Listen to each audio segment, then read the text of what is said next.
Hi guys! Welcome back to my YouTube channel. Medyo natagalan ng pag-upload kasi naging busy ng konti.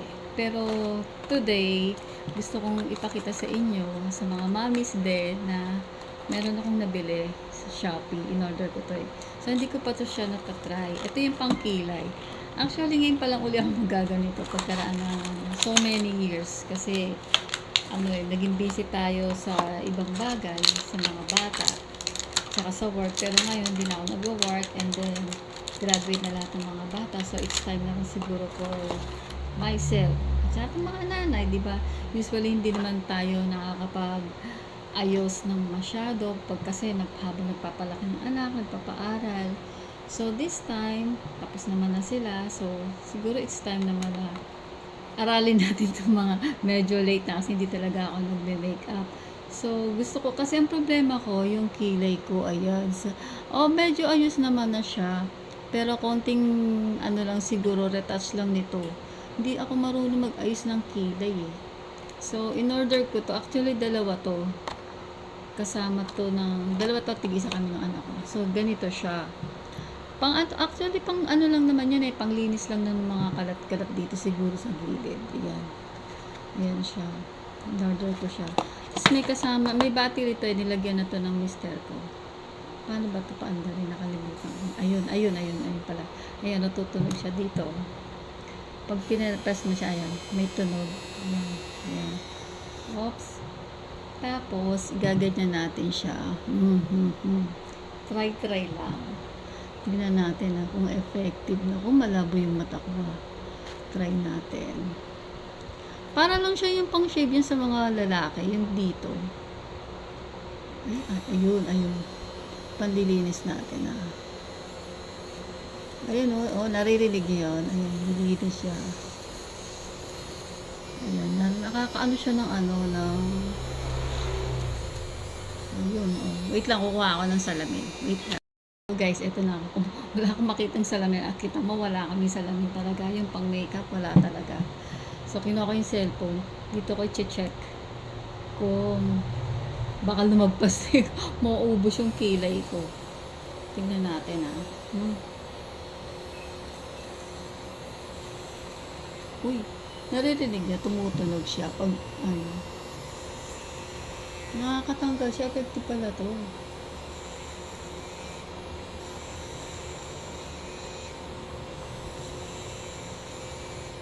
Ang ganda.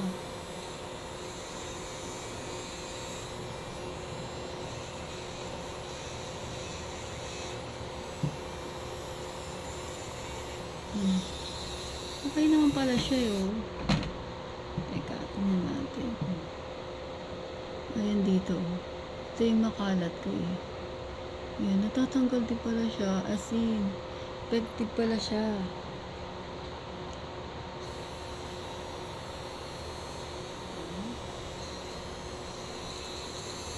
Narinig niyo yun? Tumutunog talaga. Nakakatanggal. No need ahit-ahit. No more ahit na. Ang ganda niya. Yan. Medyo lang siya. Medyo umiinit lang to pagka matagal. Siguro pagkatapos mo, halimbawa, nagganyan ka, naiganon mo ng konti. Tapos, habang chine-check mo kung naayos ba, patay mo muna siya para hindi mag-iinit yung dito. Pero maganda siya, okay siya. Kasi ako talaga, never akong, at the age of 55, hindi ko talaga tinry na ahitin talaga tong kilay ko. Lagi ako nagpapaayos. Let's say, halimbawa, nagpa-hair color ako or nagpagupit ako, sinasabay ko na yung kilay ko na yun Pero sabi nila, konting retouch na lang naman daw. Pero parang dito, lumilipis dito. Ayan. Ang ginagawa ko dyan, alam mo yung eyebrow gel ba yun? Yan, nilalagyan ko siya dito. Para magpantay yung kulay. Kita mo parang nagpe-fade dito. Ganyan ba talaga? Yan, dito sa may bandang dulo. Yan. Maganda yun Maganda sa kilay pag nilagay ko siya. Teka, kunin ko. Pakita ko sa inyo. Wait lang. Guys, ito ko ulit. Ang dami kong time out. So, ito yung sabi ko, yung pampakapal siya. Kasi diba, usually daw pagka medyo nagkaedad na, ito nagninipis. Ito yung binili ko. Late salamin ako, di ko nakikita. Yan. Ito siya, oh. Binili ko, ano bang brand to? Eyebrow gel mascara siya. Ano bang brand to? Bay Free Cosmetics. In the shade of ash brown. Ayan. Kita nyo. Nakita. Yan. Ash brown siya. Shade number 2. Ash brush. Ano?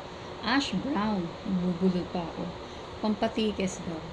Na-try ko to. Sige. Pakita ko sa inyo. Ganyan siya. Apply natin. Teka, dito na lang tayo.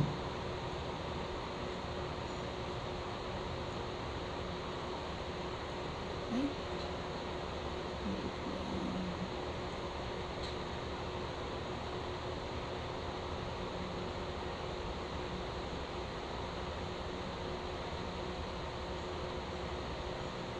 Ayan o. O, diba? Parang nawala. Kumpara mo dito sa kabila. Parang kalbo. Dito hindi o. O, ha? Diba? Ayan siya o. Teka, try pa natin yung isa pa. Yung kabilang side para pantay. Ang hirap palang ganito may makeup ka. Ayan. Then, syempre, papahid mo muna dito sa angit tapos ikakalat mo pa ganyan. Susundan mo lang yung kilay mo. Yung buhok ng kilay. O, ayan o, diba? O, na-feel na o, hindi na masyadong kalbo. Pak. O, siya. Sino ka dyan? Ha? O, diba? O. Ang ganda na o. Yeah. Para, kalbo no more. Yan. So, yun.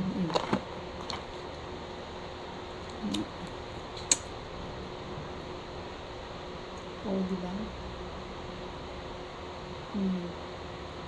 Oh, ang ganda na, oh. Actually, yung kilay ko, ano na yan, eh. Merong shade na talaga yan. Naka-shape na, ibig sabihin na naka-shape na talaga siya. Tapos, pag dumating yung in-order ko, yung sa false eyelashes. Instead na nagpapalagay tayo na extension, pangit yun eh. Na-try ko na. Mas mainam daw yung yung magnetic. Ta-try ko yan at ibibideo ko yun. So, meron akong in-order din na eto namang ba to?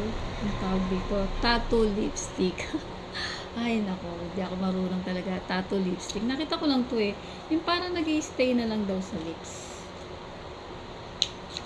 Pero ipipil mo siya after ilang minutes siya pa ito. 10 minutes. Ganito siya. Ano bang shade to? Rose strawberry pinili ko eh. Pero kakapalan yata ng lagay. Yan siyang kulay niya. Yan.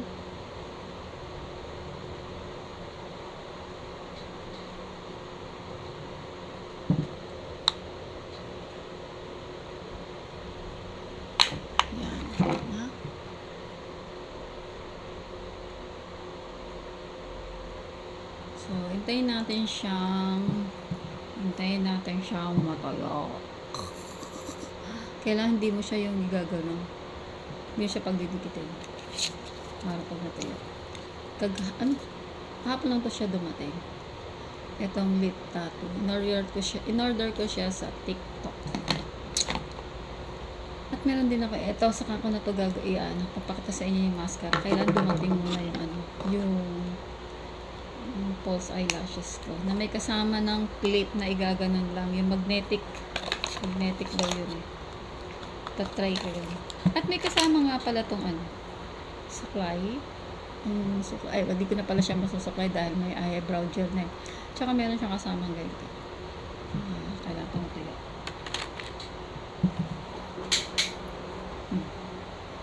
Patutuyuin natin siya. Tapos, balikan ko uli kayo. Makikita ko kung result. Kailan naman So, eto na guys. Tingnan natin kung effective ba.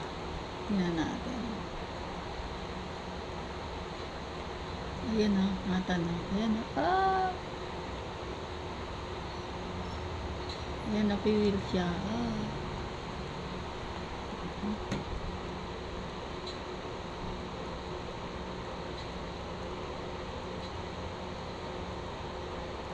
Tanggal. Ayan, namula.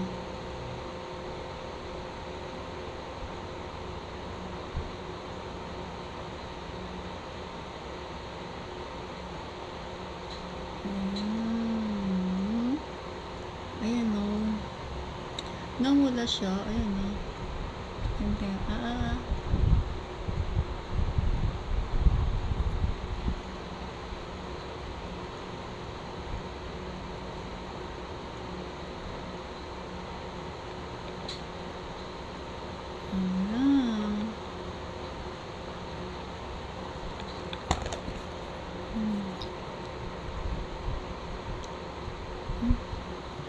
Ayan na siya. Ayan na yung result niya.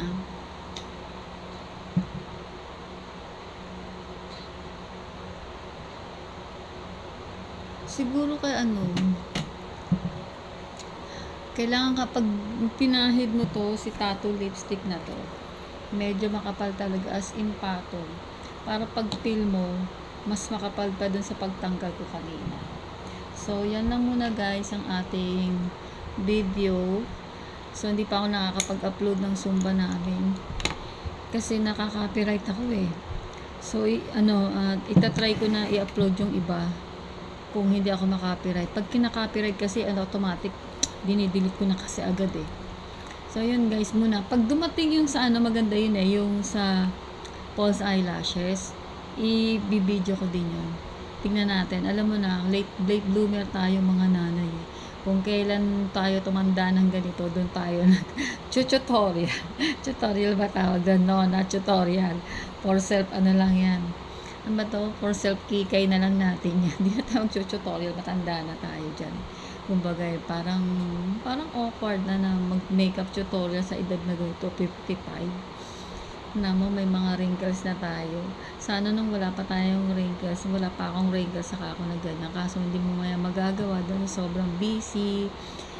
Hectic ang schedule sa paglilinis ng bahay, pagluluto, paglalaba, pamamalengke, lahat na. Paghatid ng bata, ng baon nila, lahat na. So, ngayon, nakatapos na silang lahat. Tayo naman mga mami, mga nanay, ano pa ba, mama, ano pa ba mga tawag dyan, mga mudang, mudrakels. It's time to shine naman tayo ng mga ganitong bagay. Magpakaano muna tayo. Tangto, enjoy lang natin. Yung dating nagme-makeup, ngayon nagme-makeup ka ng kabataan mo, tapos na-stop kasi syempre sa mga bata. Ngayon naman, lumaki na sila, di ibalik na naman natin. Di hindi naman natin everyday gagamitin yan. Nasa bahay ka lang, naka full face makeup ka. Hindi naman ganon. Gusto lang natin ulit ma-experience yung dating ginagawa natin. Yun lang guys. So, let's see you sa aking next video uli. Try natin. Kunyari mga mala-antluts tayo. No, not antluts. Baka magalit si antluts sa atin. Lang tayo, yung simple makeup lang. Kasi pangit naman yung antluts, tapos may mga wrinkles na tayo dyan. Hindi na talaga yun mapipigil. Yung wrinkles na yan, kahit sabihin mo pang uminom ka pa naman kung anong cola dyan, isaksak mo yan. Talagang hindi napipigil ang pagtanda. Talagang yan, natural na darating yan sa atin. Ano man ang inumin mo. So ako hindi ako umiinom na kung ano kasi natural lang tayo. Kung tatanda, kung magkaka-wrinkles, edi magka-wrinkles. Basta importante, healthy. Wala kang ang wrinkles. May sakit ka naman. Okay lang tayong ganitong nagkaka-wrinkles. Talagang sa edad natin, lalo ako sa edad kong 55, talagang wala na makakapigil kay wrinkles. Lumalabas na talaga siya.